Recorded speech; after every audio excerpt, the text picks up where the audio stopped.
Yeah. Okay. Perfect.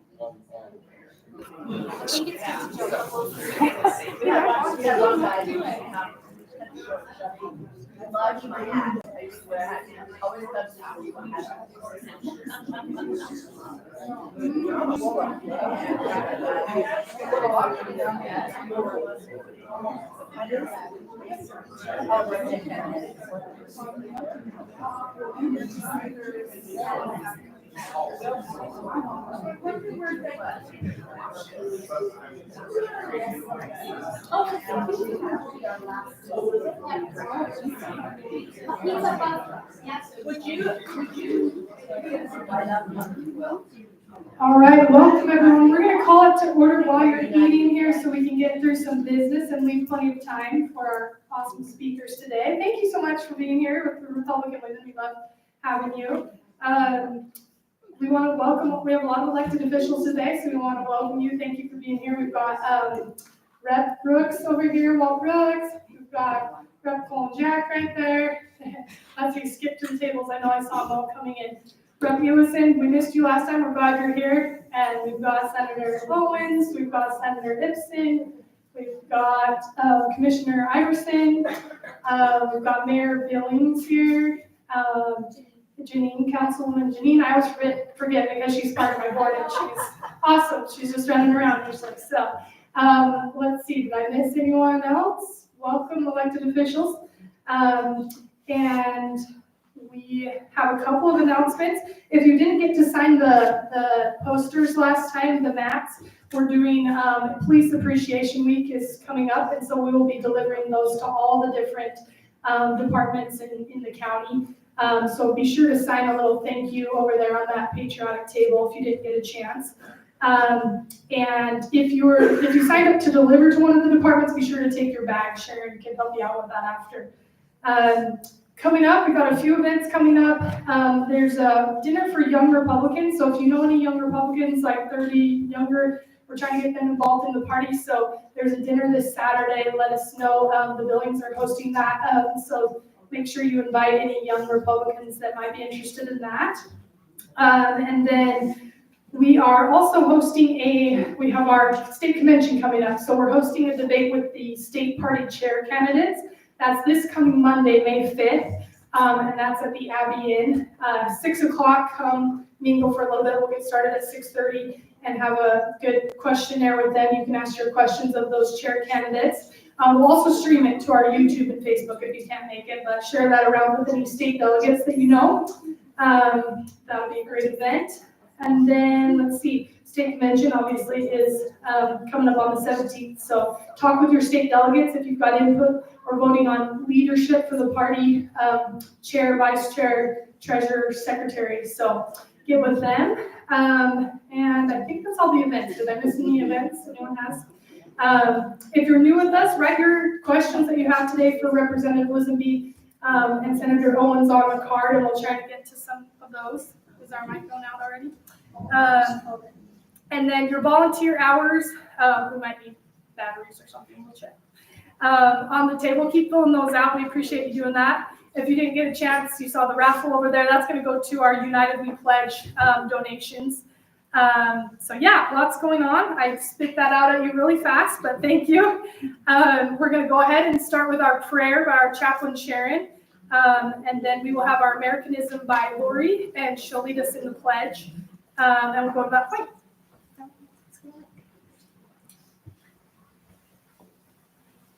You might have to go. It's coming back on. Try it. There we go. Let us pray. Dear Father in heaven, we're thankful to Thee to be together on our National Day of Prayer and joining with all faiths to pray for our country and its leaders as we enjoy the nourishment Thou hast provided for us through the pasta factory. We're thankful to Thee to welcome Utah Majority Whip Representative Karianne Lisonbee and Senator Derrin Owens as our guest speakers. We're both here for the first time, and we're happy they're here. We're grateful to Thee for all our Washington County law enforcement officers, whom we formally recognize and show our appreciation of each year during this month. Father, we ask thy blessing for Representative Lisonbee and Senator Owens. May they enjoy plentiful time with family and friends while they also prepare for next year's session. We ask thy blessing for our local, state, and federal leaders. May they lead honestly and constitutionally. And for our law enforcement agencies here and nationwide, may they feel respected and appreciated, and may they be safe in their work as they keep us safe. We ask thy blessing for the families of our fallen officers who missed their loved one. St. George officers J. Adam Ashworth in 2021, and Officer and Reserve Deputy Joshua R. Wilson in 2024. May they know their loved one is remembered and honored for his service. Lastly, Father, we ask thy blessing for our friend Lori Abshir and her husband as they cope with his recent health issues. Father, we humbly ask these blessings in the name of thy beloved Son, Jesus Christ. Amen. Amen.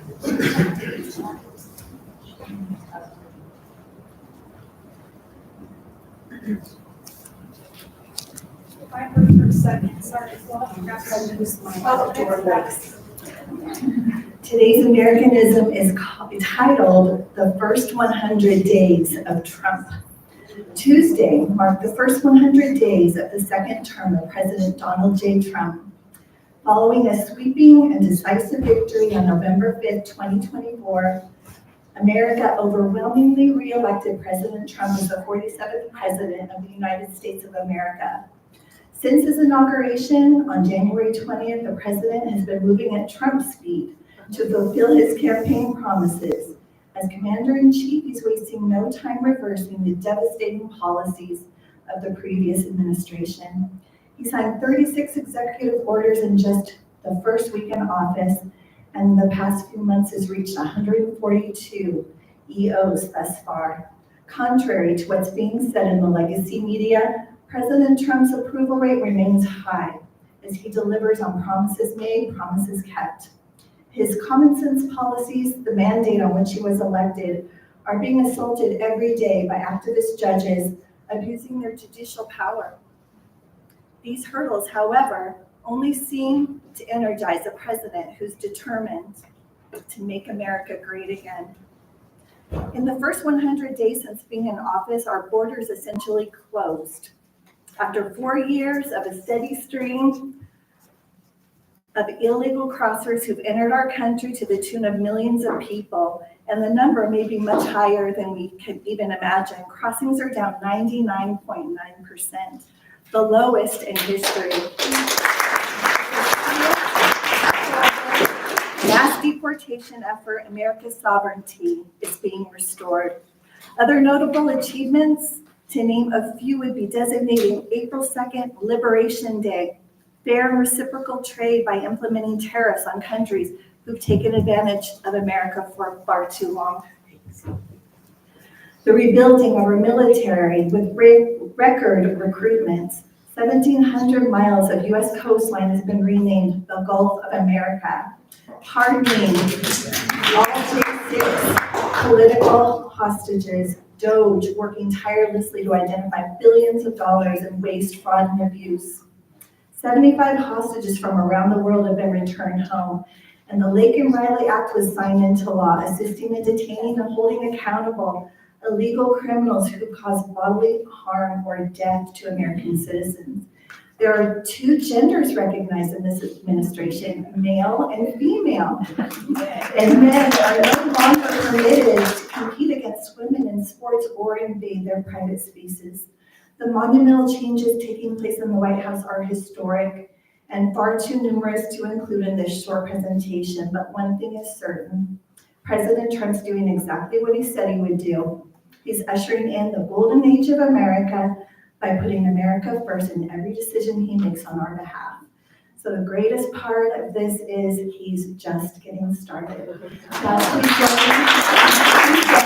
me in the presentation.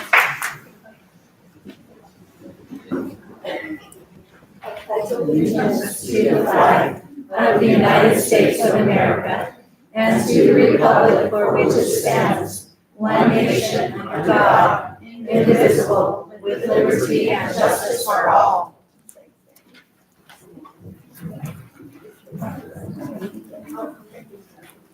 Thank you so much. We have a little bit of club business. So in May, we elect our nominating committee that will vet and talk with members of the club to present a new slate for leadership that we will vote on in the fall, towards the end of the year. So we have the following ladies, and then we need to elect an alternate from we want to offer it up to any of you ladies that are members of the floor if you'd like to be an alternate to that committee. So we have Marianne Cote, Kristen Crow, maybe wave your hand if your name is read, Lori Collier, Janine Burton, Lisa Sandberg, and is there anyone that would like to be considered for the alternate? We'll put the pressure on you from the floor. It's easy job. You just get to talk to ladies in the club and see where they want to serve in the club. It's our alternate, she just walked in. Emily Butler. You're getting called up. We're talking about the nominating committee. If you just help seek out ladies who would like to serve on the next executive committee, is that something you'd be interested in being the alternate? Since you're on the spot. Okay, all right, we'll put Emily in. So I would take a motion from the floor to sustain those ladies for our nominating committee. Let's start. Okay, and a second? Right here. Perfect, Jennifer. If you'll make note of that for us, Janine, in our records. All in favor, say aye. Aye. And any opposed? All right, thank you for being willing to serve. So they're going to be talking over the next few months with ladies in the club, and then we'll present you those in November. And we also take nominations from the floor, so you're always welcome to run for that position, and we'll have that election in December. So thank you. All right, let's move on. We're going to do our membership report, and then we'll turn the time over to Alexis to get our program started.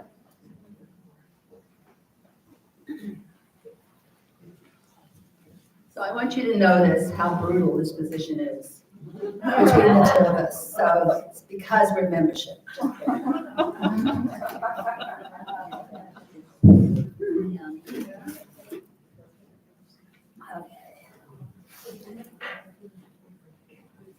Myself situated.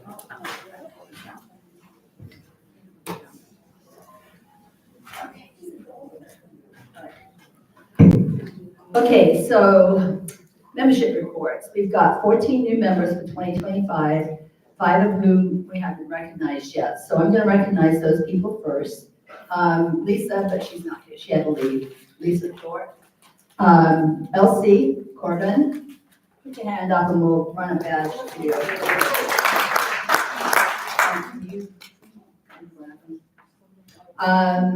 Leanne Jenna. Right here.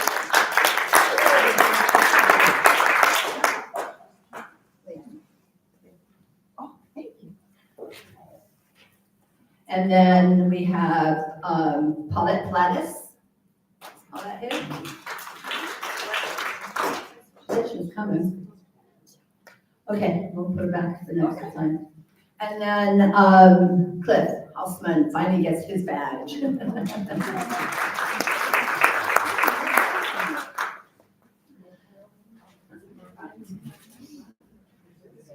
Now, there are some more badges coming. We currently have, so is Patty Cabeja here? Did she come? Okay, all right. I haven't gotten her badge yet, but I was just going to recognize her and her husband. Okay, so WCRW currently has 66 members and 18 associates. Now, we love our associates. They're our gentlemen who come along for the ride and who help us whenever we need help. We've got 44 members and 6 associates are GEM members. Now, the GEM program is something that we use instead of doing fundraising. I'm sure you're all aware of it by now. You've been here for a while. But we have silver, gold, and diamond. And those are different levels that you can pay to have extra. So like the diamond is $500 for a year, and the gold is 1,000. 100. Sorry, diamond's better than. And then you have silver, which is 50. Sorry. Anyway, so and then you get a little tag for that. So let's look at this. So we've got For silver, we have Akimi Corden. She had a regular membership, but she upgraded to a silver member. So there we go. You get a little tag like this. And then is Sandy Harsh here? Nope, she's not here either. Janine Burton. Finally.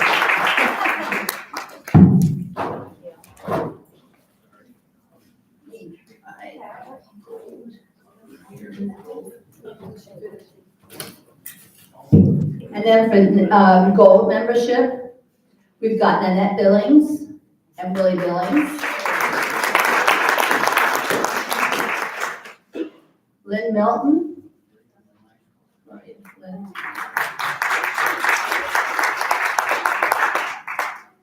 Lynn's in the back over there. And then we've got Walt Brooks.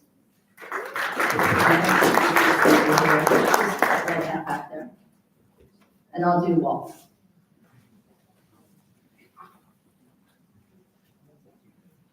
Now let me see what else I have.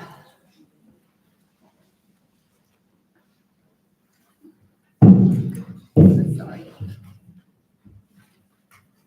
If I don't keep these organized, I lose track. You know, it's that senior thing. Okay, so Lisa's not here for her badge, and Sandy's not here for her badge. Is Carolyn Dottie here? Okay, Dodie. She's also a member, and she received, what did you get? I'm sorry, you took off too fast. What was your little tag? Silver. And she was a silver gem member too. So, I would like to thank everybody who contributes to this club. Yes, sir. I have my diamond membership ready to be renewed. Well, good. Next month you'll get your award. Don't bring it to me. Don't bring it to the treasurer over there. They don't trust me with money except for raffle money. And I want everybody to take a look at this beautiful Trump t-shirt. Thanks to a lot of it was some of ours I collected, mostly Butler's t-shirts that we used, and had somebody make up a quilt. And as was mentioned earlier, it's going to go to the fundraising is going to go to United We Pledge. We'll be selling raffle tickets all through the summer, and the drawing will be in October because I'm not here in September. So it'll be in October, and hopefully we can raise a lot of money that way. We did pretty good last year. We did one for on a flight. So this is probably the last year because I pay for the quilts and they're pretty expensive. So that's gonna be it. But anyway, so thank you for your attention. Anybody got any questions? Anybody, and if you have a misspelled name or if you didn't get your badge or whatever, just let me know. Okay, before we get down to business, Haley asked me to let all of you know that there is a lot more food over here, so we need some of you to go back for seconds and eat all of the food. Plenty of dessert too. Haley doesn't want to take it all home, and my kids don't need the sugar high, so. All right, I pull this up real quick. I get the opportunity to introduce our speakers today. I will be really quick today because I know Senator Owens, I think, will have to leave after the presentation. So I'm sorry if you didn't get a chance to visit with him ahead of time. I think he has a long drive ahead of him. Representative Karianne Lisonbee serves as our House Majority Whip in the Utah House of Representatives. She's a proud mother, loving wife, and dedicated homemaker. She is committed to building a safer future for Utah's children and grandchildren. A graduate of Brigham Young University, she has focused her legislative efforts on criminal justice policies that protect our communities. She currently serves on the Criminal Justice Appropriations Subcommittee, Executive Appropriations Committee, House Education Committee, House Judiciary Committee, and Legislative Management Committee. That's a lot of committees. Working to ensure that Utah remains a safe and thriving place for our families. So we're so blessed. Yes, please give her a hand. And then I know it was said that this is Senator Owens' first time here, but it is not his first time here. He has definitely been. He is part of our Sunshine Caucus and represents part of Washington County, and he couldn't make it last month, and we're just so grateful that he would come and be with us today. So please welcome our speakers.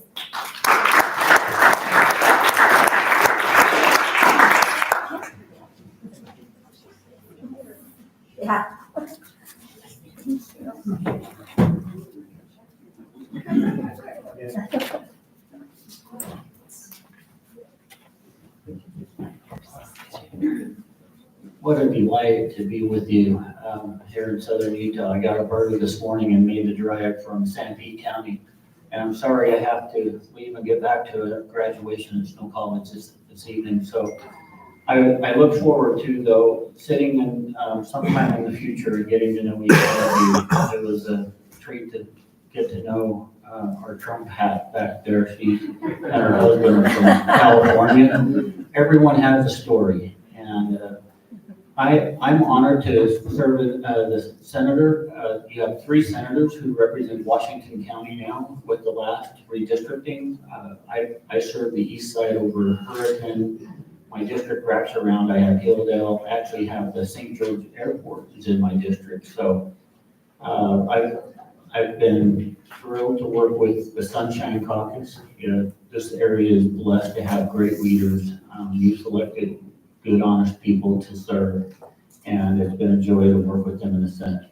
I'm a Senate Natural Resources, Agriculture and Environment Chair, also chair of the Public Utilities, Energy and Transmission, co-chair that with Representative Jack. We've been assigned that this summer, and energy is our #1 priority in the state right now, so we have a big lift ahead of us, and the 2 of us are going to do a good job with that.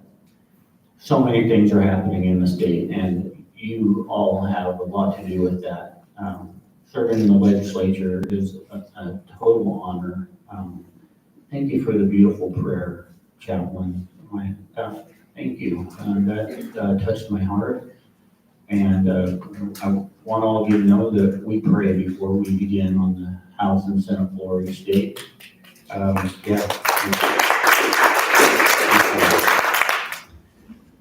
We, in Utah, we live in the promised land, and we live in the promised state of the promised land. So we should pray before we begin our work for the people.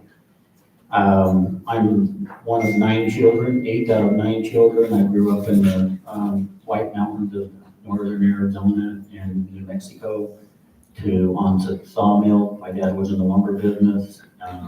I'm a first-generation college graduate. I have a couple master's degrees in education and counseling. Spent my career as a high school counselor and coach, teacher at Jewett High School. And for the last 5 years, I've finished my career at Snow College. That's been a joy because that's where I started. Met my wife, and there we were last night at a rodeo banquet and team banquet and dinner, like full circle after 35 years. So it's a thrill for me to be here. I look forward to coming back, and thank you for your patience, your leaders, to invite me and to finally get here and speak. I represent 10 counties, so I have to divide and conquer, and so I can't be here every time, but thanks for your patience in having me. I'm really honored to get to present today with the rock star of the House Representatives, Karianne. Talk about a woman, of course. She's great. So I'll let you take it. All right. I was just doing some legislative duties on my cell phone. And again, grateful to work with Derrin. He is wonderful to work with in the criminal justice space, which is where I do a lot of my legislative work, and we work together really well. Thank you.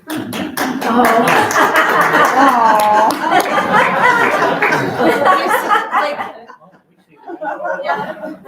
It says Senator Derrin Owens in the shadow, so I thought I was sitting in the right place. I did too. You're over here now. Thank you. Yeah, thank you.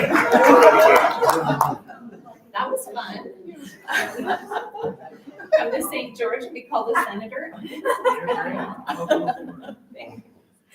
It's a delight to be here and down in a warm, I drove from cold and rainy to warm, and it was lovely. I love the sun, and just grateful to be here with you and know that each one of you is involved in your community and is interested in what's happening in our state and in national politics. It's so important to be informed and involved.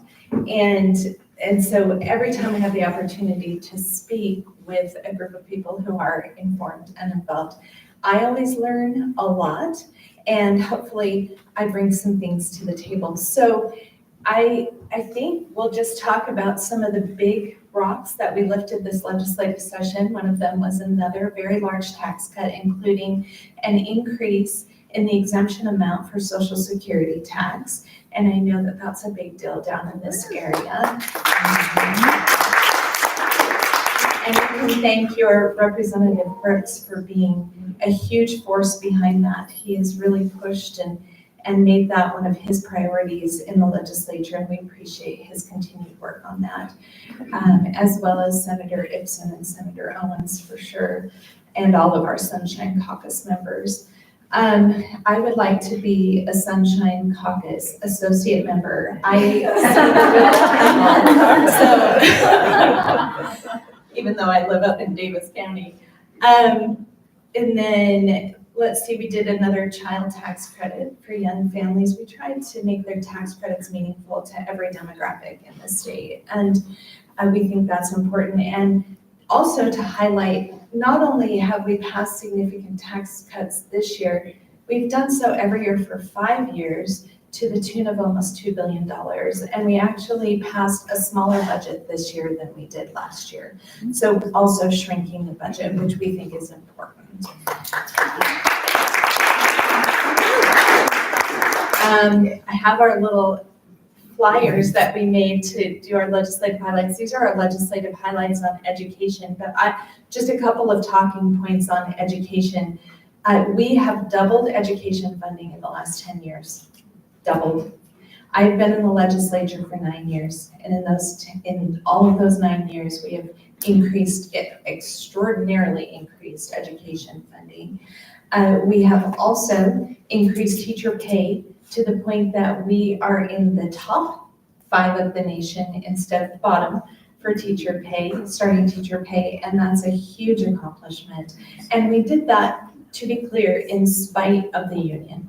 I was lobbied multiple times when we were talking about teacher pay going directly to teachers and not getting lost somewhere up in the administrative levels of schools. And the union pushed back on me every time. And so we have done it, and we've done it in spite of union involvement to make sure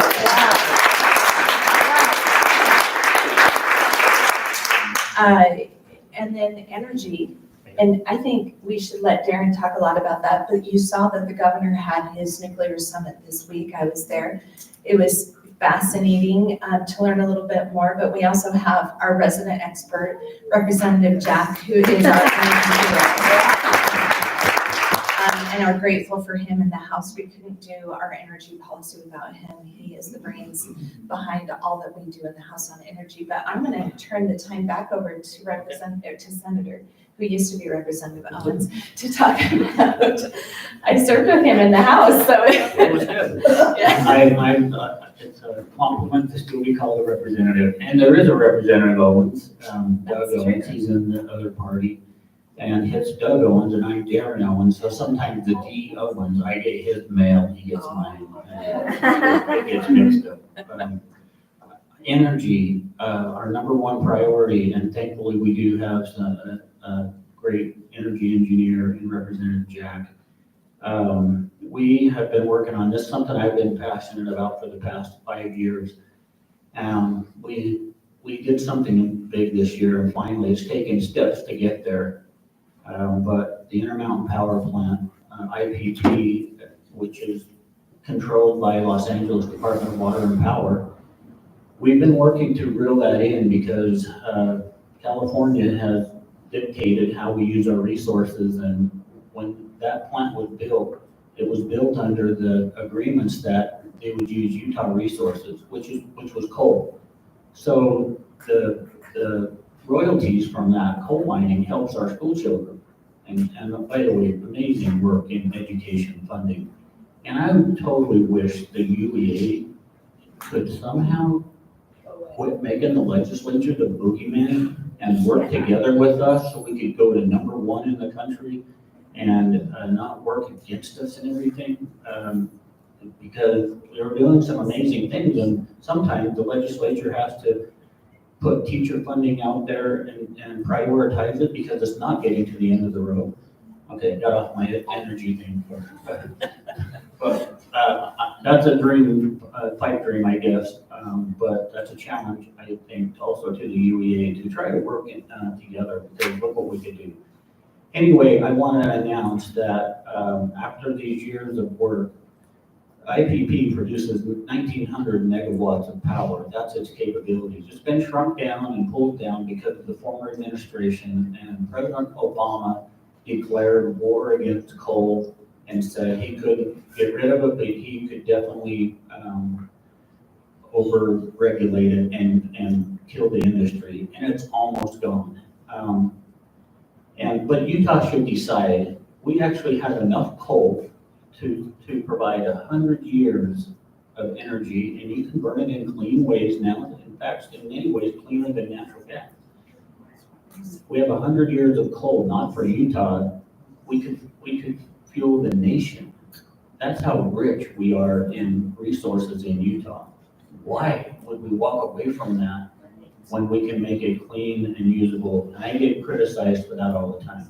But what we accomplished this year with, and then with Representative Walter Bill 70, I was the Senate sponsor, and Intermountain Power Plant on July 2nd, the state of Utah has the option to purchase that plant. It'll actually will be paid to take it. And it's gonna be a great deal, and it'll belong to the state of Utah.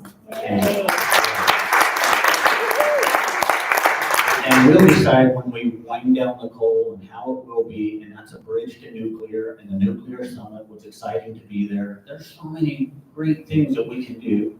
We just need to be able to make those decisions as Utah, not the legislature, but as all of Utah, and your group included, how that's gonna go forward. That's a huge accomplishment. Now, the state of Utah uses about the same amount of power as that plant produces.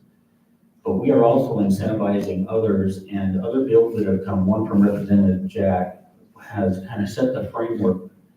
The governor has challenged us to double our energy production in 10 years. I don't know if we can do that, but we're putting out the incentive, and industry is responding. You're gonna start seeing other plants getting here and get past all the regulations. So, because right now we have industry wanting to grow, we have manufacturing wanting to grow, and they're being told no, they don't have the power capacity. So one of his bills actually takes it out from Rocky Mountain Power, Pacific Corp's decision-making, and large loads can be, the legislature can okay those, and will be a little more energy secure and energy independent because of that leadership. So I'm excited to announce that. One bill that I ran this year was we've incentivized wind and solar for many years. We put out the incentive and industry responded, and now we have about 20% of, I think, our energy is produced by this solar, not wind very much. So we reduced those incentives. It's time to pull those dollars back and put them in another direction, and we put them in the direction of, now you have to have battery storage to back those up. So when there is the high demand, then they can be a part of the solution, not the problem, because like we saw in Texas and other places, they can perform with those battery backups and send energy to the grid. It's called firming. So a lot of things we're doing in energy, has been our #1 priority for 2 years. And yesterday we had the governor from Wyoming and Idaho, hosted by Governor Cox yesterday or day before, and the nuclear summit. Just be ready. We're going to have great industry partners coming to Utah. We're in a really good place with energy. One of the other things that Senator Owens didn't mention, but was part of the energy package this year that might interest you, although it's a small part, we have these big users that want to come in, for instance, like an AI or a data center, right? They're heavy energy users, but we don't have the energy available to help them commit. So we've incentivized that, but also we stipulated in the code that if they come in and if new energy is developed, that the cost of developing that energy cannot be shifted to current ratepayers to protect all of you. So. And that was good work, both House and Senate on that. So there's a couple of big things I did this session. Probably the funnest bill was helping Salt Lake County see the light on criminal justice. I've been kind of gently nudging them with soft kicks in the derriere for a few years, and the message wasn't getting through. And so it was a little bit of a firmer kick this year, but the message, I think, resonated, and I think we've been able to really highlight what the issues are as they stack up in that criminal justice space in Salt Lake County. And as you know, when you go to events in our capital city, in our capital county, you want to feel safe. And for a long time, residents of Utah have not felt safe when they've traveled to our capital city and capital county. And for those reasons, I ran a bill that increased jail capacity in Salt Lake County so that our police officers, and this is kind of the domino effect that I referred to, right? So that our police officers can then feel like we've got their back when they go out and they do the work, when they go out and investigate and respond to crimes, that if they arrest somebody, now they know that that person is going to go to jail and is at least going to stay in jail until a judge sees them if they've committed a serious crime in their community. And that's huge. That has not been happening for years. You may not be aware that 2024 and 2023, approximately 4,000 individuals were released from jail without ever seeing a judge for something called overcrowding releases. So basically, one in, one out. And mostly it was just not even in. It was you're booked into jail and you're released immediately onto the streets to go and commit more crimes. And that's a huge problem. So since the bill passed, Salt Lake County has been hustling, and to their credit, they have opened up over 200 jail beds in Salt Lake County, which is huge. And they're still working to open up more jail beds so that individuals who are committing those crimes can be arrested and detained until a judge can review their case. And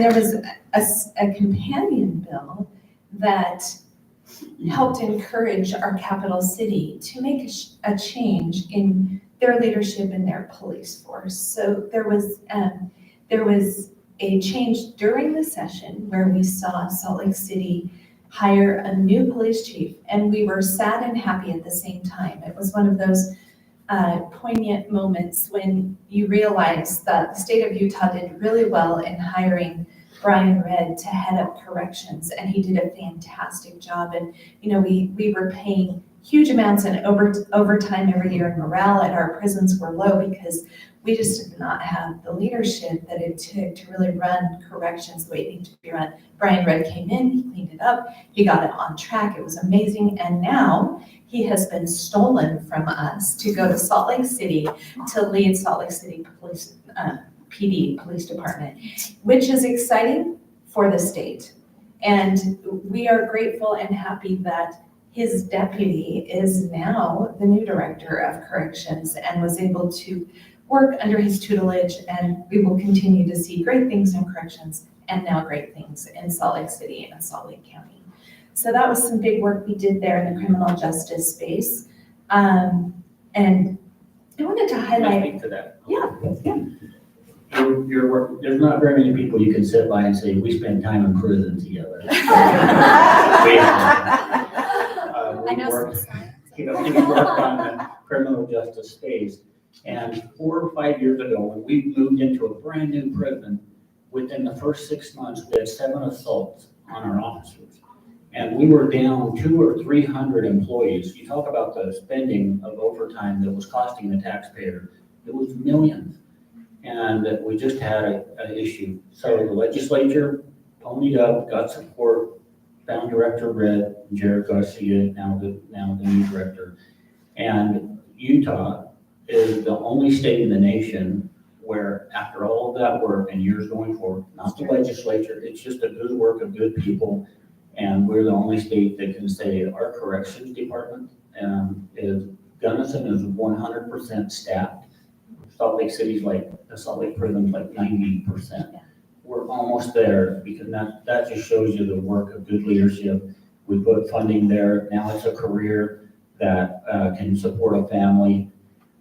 It was a heavy lift, and you were a huge part of it. On the other side, you have these criminals, and we believe in law and order. And you've been a great advocate on that, Representative.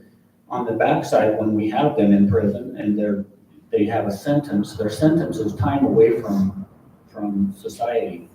And many of them then reconsider and are ready to find programming, and 97% of them are going to be released. They're going to be our neighbors. So we should take it, and that's another thing we work on is we developed, what was it called?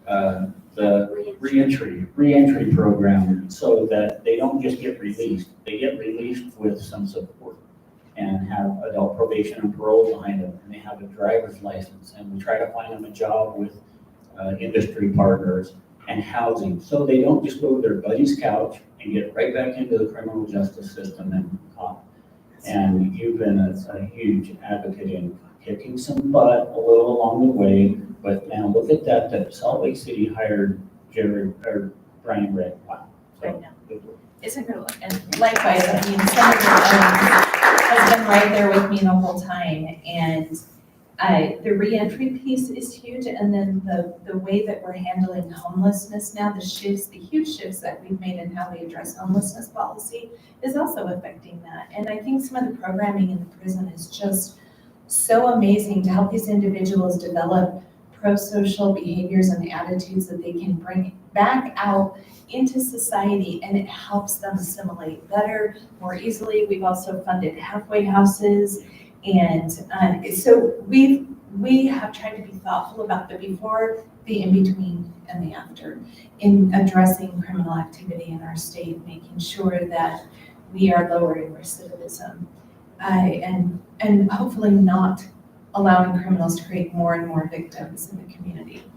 So we also had a gazillion, and that's a technical term in the legislature. It means a lot. And we had a gazillion election bills this year to try to address some of the issues with elections. And at the start, we want to say we appreciate the work of our elections office at the state, but also our county clerks. It is hard to administer elections. And with that being said, there are also some issues that our audits have highlighted so we have the Office of Legislative Auditor General, OLAG, we call it. The legislature is also great at creating acronyms that mean nothing to the general public. So we call it OLAG. Now you know if you hear anybody talk about it. They are an amazing group of auditors. They do great work. They really get into the weeds and understand the issues. And they released 2 election audits last fall, one in October and one in December, so 2024. And you can go read all of their audits on their website. Fascinating reading, scintillating, truly. If you are bored sometime and you don't have a good novel, go read a legislative audit. So, but some of the things that were highlighted in the audit is that our voter rolls are not getting maintained or cleaned up. We have 1,400 dead people as of December 2024 on our voter rolls in the state of Utah, and many of them voted, they received their ballot and voted after they had died. this is a problem. As I'm sure you are aware. Some of the other issues are, we know that there are illegal immigrants that are voting in Utah. We don't have correct processes to ensure that not only are we cleaning up our voter rolls, but that we're preventing future felony crimes. It's a felony when you fill out the voter registration form if you are not a legal citizen. It's also in our Constitution, by the way, it says that non-citizens shall not vote in the state of Utah. So I take an oath of office, I raise my hand, and I say I'm going to uphold the Utah Constitution. What that means to me is that I'm going to do everything I can to make sure that illegal immigrants are not voting in the state of Utah.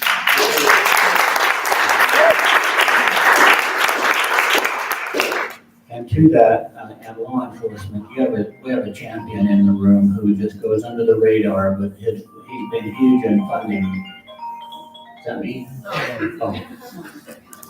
Sometimes somebody's phoning. Unfortunately, Senator Vickers and I both ran for leadership positions this last round in the Senate, and we were both defeated. And now you have no really rural, we need help here. Anything south of Payson-Dixon line. We don't have that voice anymore in leadership, and Senator Gibson has been there and worked with the budget closely. And in law enforcement, there's no bigger champion with our highway patrol and other law enforcement, and he helped get that corrections funding in place. Literally $25-30 million at a time to get those things corrected. So thank you. And also Representative Ellison has been working to help Washington County on the EMS side tirelessly. And this year we had a bill. I was a Senate sponsor. And it got all the way to the end, but where Representative Brooks moved the county to a third class instead of second, we had to edit the bill, amend it, and that put it on to the Senate. If you follow, you don't need to understand all of it, but it went to the Senate consent calendar, and this bill died literally at midnight by 3 minutes. We didn't get it passed. So maybe third time, Representative Ellison, next year. We're trying. You have 5 million plus visitors that go right through this corridor every year, and it puts a heavy toll on EMS, especially if they go out into the backcountry, and you end up paying for it. And the bill he's running is to put it out to the voters, to put in whether you decide to put on a tax that would help the fire district. It's really hurt the fire district, Mayor, right? You've been a huge advocate I helping. think all of the counties, they'll Yeah. probably adopt it. That's ours, but- You need it, and we're actually trying to get it on the special session call with the governor, so we're pushing for that. It needs to be there, and Representative Ellison, we're gonna get this thing championed across, so he's looking out for you on that side and up there on the hill. What else are we doing? Our economic Utah's #1 in so many ways, and again, it's not the legislature, it's the great work of all your businesses and your organizations. This is something special, this lady's organization. And I heard that you donate hours and you keep track of that. I challenge some of you to go into the jail and help inspire some people who have made poor decisions, but are ready to change. And you can make a huge difference on their lives. So just challenge you to do that. Your jail will welcome you and let you go and minister and help these people. What else do you have on mind? That's a great idea. It's some of the most meaningful work to go in and interact with individuals who've made life choices that have landed them in a prison or a jail. And to be able to basically connect with them human to human and understand some of the factors that drove them to commit crimes and to basically share in some of their regret It's just very powerful. So I agree with Senator Owens, that's a really good point. And Senator Owens has a huge heart. It is a pleasure to be in the prison with him and watch him interact with these prisoners. That did sound kind of funny, but it really is. And I hope we get to do it even more. So as we continue to try to make the program the best it can be in helping people reform their lives. That's something Utah believes in, right? We believe that people can change and people can do better. And I firmly believe that as an individual as well. So I'm happy to take questions. Sometimes the best thought-provoking, is it time now or we? If you want to, we can move to questions. Okay. No hard ones though, guys, okay? I'll just give the mic to Derrin. Okay, so the first one, I'll just shout because I'm loud enough.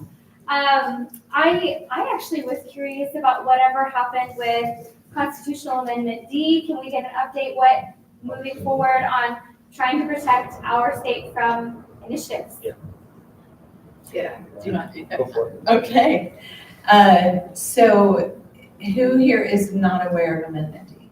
So, okay, so Amendment D was the amendment that was proposed to be on the ballot by the legislature last fall that would have basically said that, you know what? It has gone from my brain right now. Okay, Derrin's got it. Okay, Amendment D.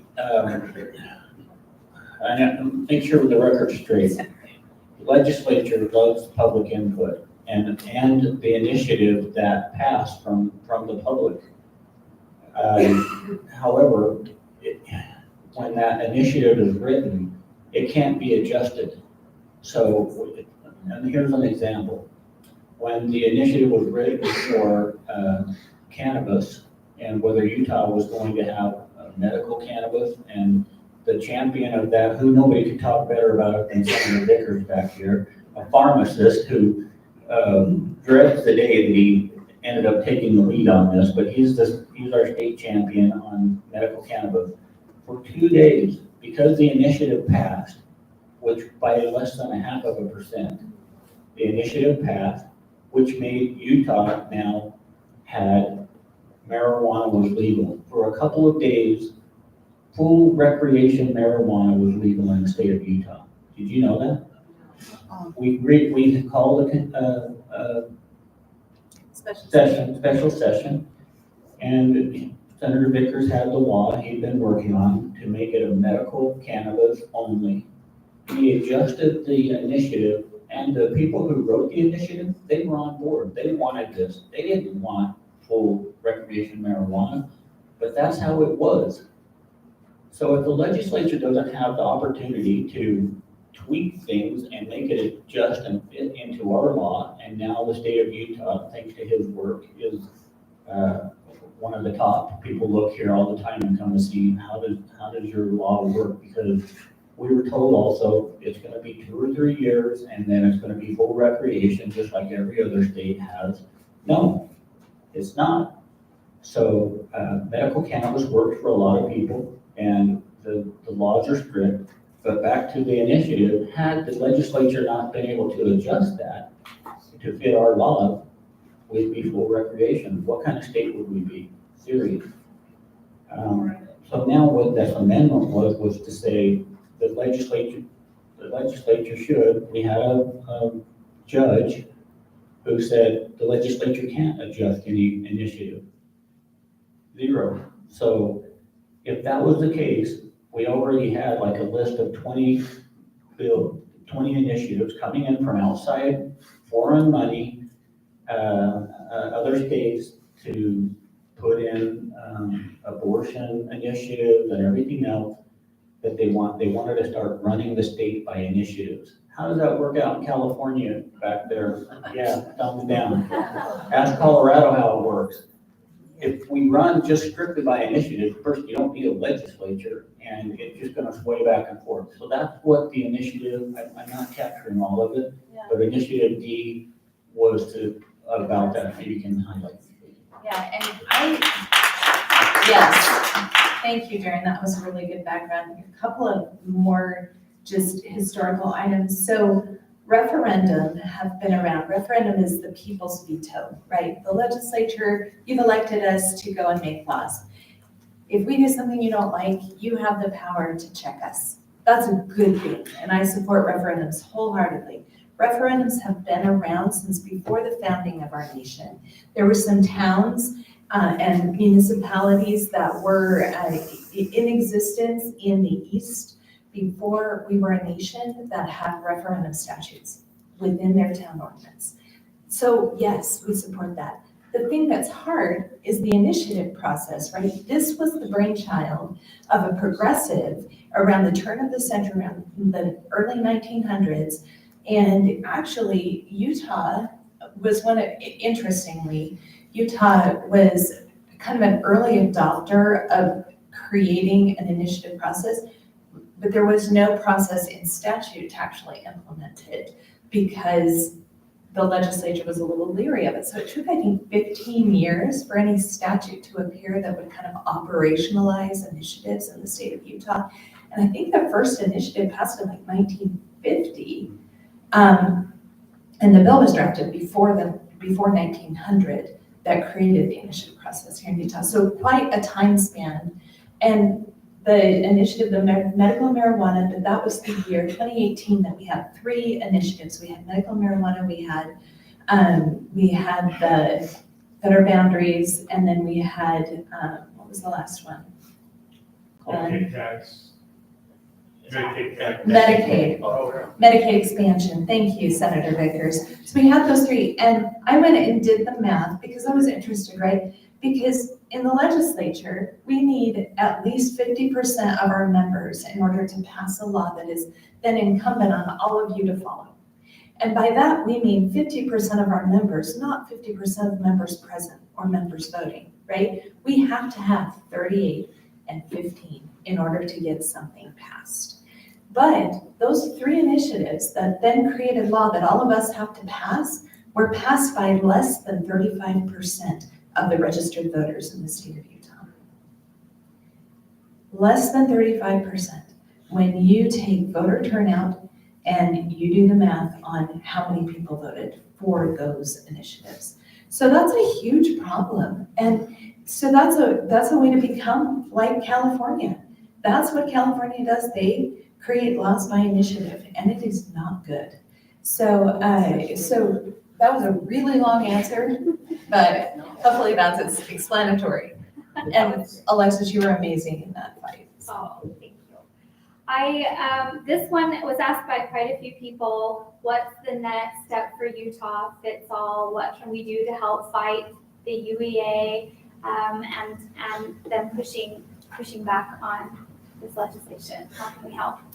So our administration in the USBE, another acronym, Utah State Board of Education. So the state board is continuing to administer the program and proceed because we are being allowed to do so by the courts. So if you have children or grandchildren who are interested, if you're interested in being a participant of the scholarship program, please apply. The time frame to apply, I think, closes in a couple of weeks for next year. So we're going to continue the program as is. The judge is going to issue a final decision. There were a few questions she didn't answer in her initial decision. By the way, that initial decision was lacking in appropriate judicial analysis. I'm trying to be really nice here. But so it basically said that the legislature doesn't have plenary power to decide, what education in Utah looks like. That as the policymakers in the state of Utah, we cannot direct education programs. It also talked about the legislature cannot create a program that doesn't serve every individual, every school-age child in Utah, but we have been creating programs that are very targeted at serving individual groups of school-aged children in the state of Utah for decades. So that judge, in one swoop of her pen, basically said, all of these programs for special needs individuals and for in our schools and for others, they are not allowed. So you can see why my comments were what they were, right? This is a huge problem. So next steps, we are going to appeal. As soon as the final decision is issued, which we expect middle of May, we will appeal to the Supreme Court. They may refer it to the appeals court. I personally think that wouldn't be a bad thing to have it go to the appeals court first. Thank you. To have it go to the appeals court first. And then we can elevate to the Supreme Court as necessary. But we have to go straight to the Supreme Court. So that's our plan. Okay, so maybe I'm gonna piggyback that and you can decide if you want to answer it or not. What can we do about the judicial activism that we're seeing here in the state of Utah? Because they seem to be interfering quite a bit with the work that the legislature is doing, and kind of outside of their branch of government. What can we do? Is there more we can do? I know you tried to sit down with them, right, and work through some things. We had some good meetings during the session. HB 512 was a bill that they didn't like, and so we sat down, we pulled that bill back with the understanding that we would be continuing to work during the interim with them to try to find the best policy going forward. That bill, the intent of it was to get better information about judicial decisions in front of voters when it comes to judicial retention elections, which is completely within our power.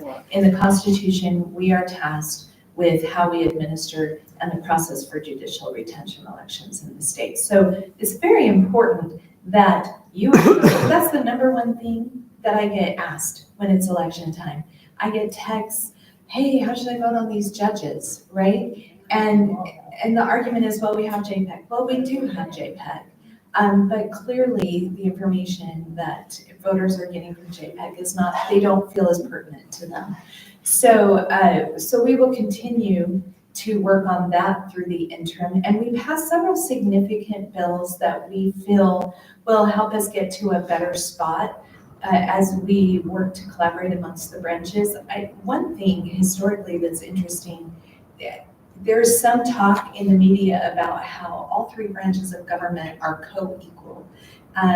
But that isn't the case. It was never designed. Our government was not designed that every branch is going to be co-equal, right? If you read the Federalist Papers, Federalist 51 talks about that some branches are more strong than other branches, and there are legitimate checks and balances amongst, right?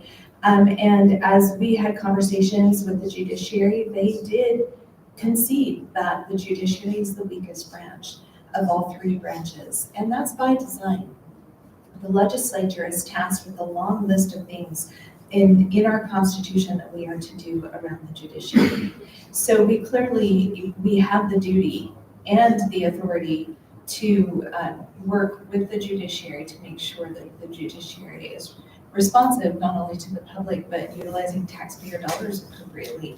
Our Supreme Court is visiting very few cases every year and punting a ton of cases to the appeals court, but then the judiciary comes to us asking for more money for the appeals court. Well, we would like to see the Supreme Court take up more of those cases, and actually, I don't think it's too much to ask as you look at metrics nationwide for our judges in our Supreme Court to be doing and visiting and deciding on more cases and not shifting all of that burden to the appeals court and then coming to the taxpayers and asking for more money to do that. So those are some of the considerations that we're looking at as we're looking at how do we find a way forward to work with the judiciary to make sure not only that voters have better information, but also that workloads are spread and that taxpayer investments are being utilized to their utmost.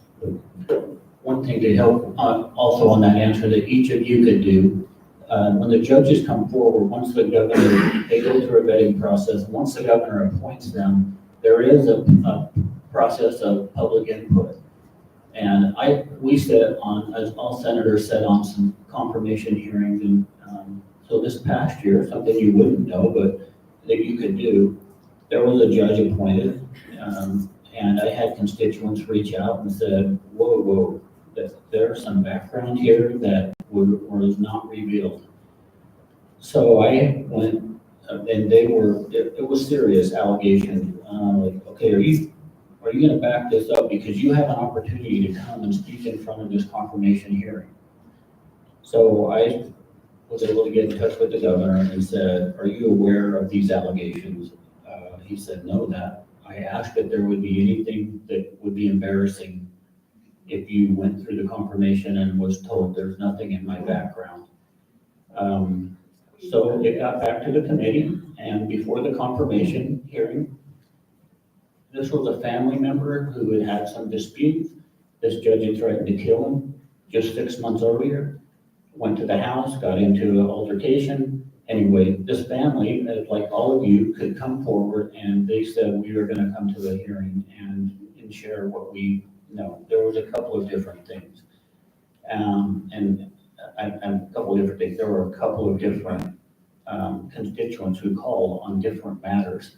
Anyway, before the hearing, the judge withdrew his nomination. So that's where the public can have a say, and thank goodness they did. I think we could work on that though, and have a little longer time frame, or somehow get to the public and get more input from you when your judges are appointed, so you can have more time or input before we go to a appointment. But that family was willing to come and sit in that confirmation hearing. That judge didn't want to have it, and they knew that was a no-win situation. So that's how you can help. Great, thank you. Okay, so this one is specifically for Representative Lisonbee. What are your responsibilities as the whip? What was your most memorable experience in your role as whip? Oh golly, that's a hard question. I said no hard questions. Sorry, I have a soft voice too. I can be loud when I'm angry, but I'm not angry right now. So my responsibilities as a whip are, I'm constantly surveying our body in the House and figuring out where people are at on the issues, on the bills, especially some of the bigger bills where there's a lot of feelings. And so then I report up the chain in leadership. The other big duty that I have is that I am controlling our House bills on the Senate board in the last 2 days of session. So I'm sending over lists, I'm deciding what bills go over, and that is probably my most memorable duty, and I take it so seriously. So when I get the list of total bills that are left to pass on the House side, I stay up until I have created a draft list for every House bill. So that Wednesday before the last night of session, so it's 2 nights before the last night of session, the past 2 years since I've been whip, I've not gone to bed before 1 a.m. And sometimes it's later than that. So, but I want to make sure that I'm getting our House bills taken care of and taking care of each member. And then as things adjust and proceed, the last 2 days, things are flying. Like it is, if you ever just want to come up and observe chaos, that is the time to do it. And so come up and you can see, it's a lot of, Derrin can back me up on this, but so I'm adjusting those lists and making sure that the Senate has lists and communicating with our staff. So those are just some of my duties, but some of the duties that I really enjoy the most are going out and doing town halls with our members, or just supporting them in their districts, or helping them draft responses to, or answering questions about constituent questions. So I I am so grateful for the opportunity to serve my colleagues, but also my constituents and the whole state of Utah as majority whip. It is such an honor, and it's so great that I have this opportunity to give back. I've been given so much. And I want to give a shout out to every single legislator here, but also in the state of Utah. They sacrifice so much. We are a part-time legislature, but we pack that part-time. Let me tell you, we get our money's worth as taxpayers in the state of Utah, because they work hard for you. They work hard for their constituents. And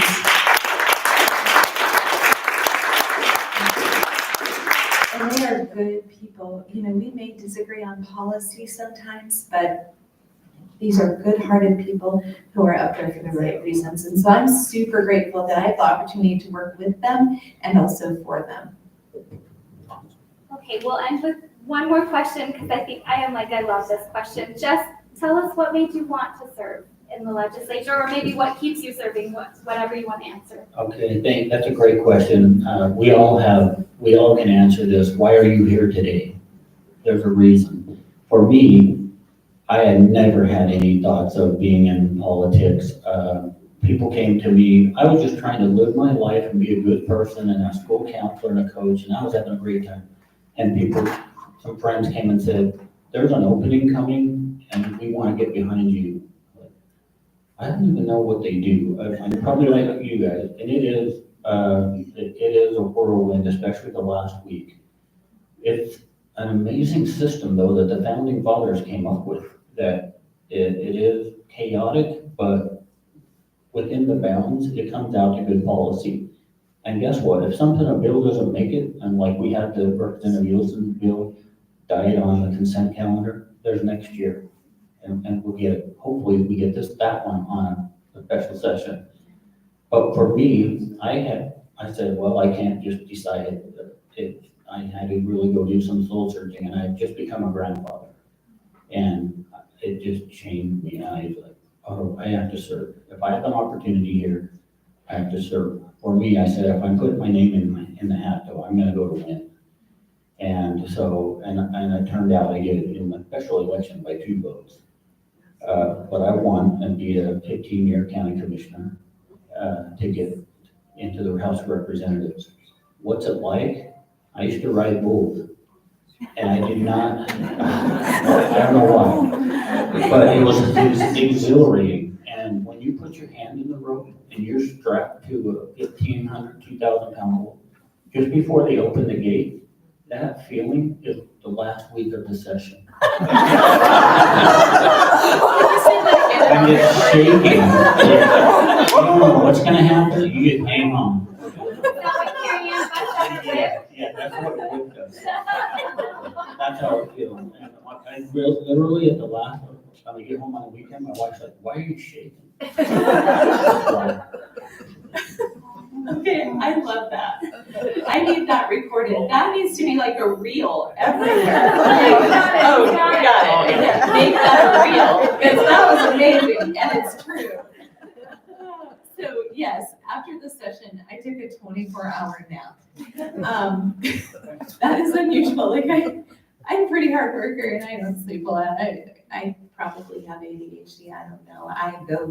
But yeah, I went to sacrament meeting and fell asleep on my husband's shoulder, and I kind of woke up a little bit and I was like, just take me home. And I slept the rest of that Sunday and got up, ate something, went back to bed, and slept until morning. And then I was fine. So, so it's exhausting. I've never ridden a bull. That's super impressive. But I have served in the legislature. So if your analogy, I actually think the bull is more dangerous. So why do I serve? I likewise, and I say this all the time, I was minding my own business. I have 6 kids. I have 8 grandkids. They are the light of my life. And it, you know, I was actually in my garden working one day, just doing my thing. I have a big garden. We can food. I enjoy that, and I love having my feet in the dirt and working. Somebody walked into my garden through my backyard and said, hey, we had a meeting last night. We decided you need to run for office. And I was like, who's we? Like, who is meeting to decide these things? So anyway, I took that to my Heavenly Father and I asked, what His will would be in my life. And truly it has been a ride, similar to a bull ride, I imagine. Yep. And I'm just grateful for the opportunity to serve so many wonderful people in Utah. I won't be there forever, neither will Senator Owens, but I have every confidence that the people that come after us, because there will be people like you, will also do an equally good job.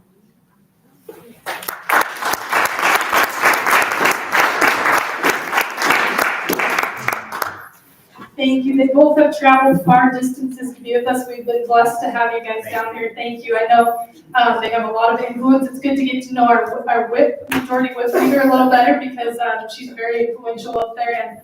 And we've been up a few times advocating for bills and love to see the hard work that you guys are doing. So thank you. Let's give them one more round of applause. Reminder, be sure to join us Monday night for the chair debate at Abbey Inn. Remind your young Republicans about the dinner on Saturday. Next month, we'll be back at Abbey Inn for June. We're going to hear from our county clerk's office on some of these updates they talked about for the election laws and process, so that'll be one that you don't want to miss. We appreciate you being here. I will take a motion to adjourn. Take some cake also on your way out. So thank you. Have a great day.